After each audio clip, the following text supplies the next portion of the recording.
La position prise par l'État burkinabé est en cohérence avec la position du Front patriotique. Le 9e point de notre plateforme parle surtout de la souveraineté dont les États africains, plus particulièrement du Burkina, doivent pouvoir s'exprimer. Et le Front patriotique, en tout cas, inscrit cette démarche dans sa lutte et encourage d'ailleurs l'État burkinabé dans cette prise de décision. La France devait sentir ce scénario venir depuis longtemps.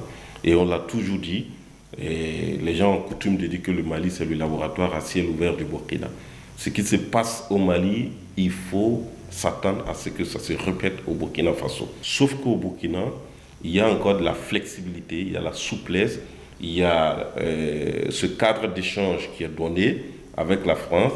Et même les autorités vont plus loin pour préciser que ce n'est pas une rupture des relations diplomatiques avec la France. Techniquement, Luc Alade demeure bel et bien l'ambassadeur de France au Burkina Faso parce que le rappel pour consultation n'a pas forcément le même contenu que le rappel définitif suite au retrait d'un agrément.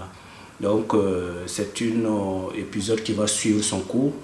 Mais je pense qu'à partir du moment où cette notification a été déjà faite, ça va être très difficile pour le représentant français de pouvoir continuer à travailler sereinement au Burkina Faso. Autrement, on ne peut pas dire oui, notre ambassadeur, on le change à Ouagadougou.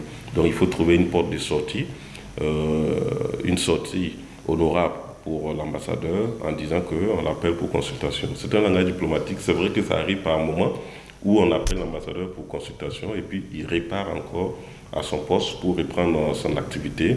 Sauf que dans ce cas précis, le Burkina a manifesté la volonté que la France remplace son ambassadeur et la France avait déjà pris acte.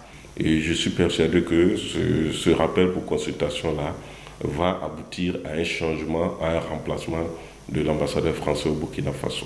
Ça m'étonnerait que Luc Alade puisse revenir au poste à Ouagadougou.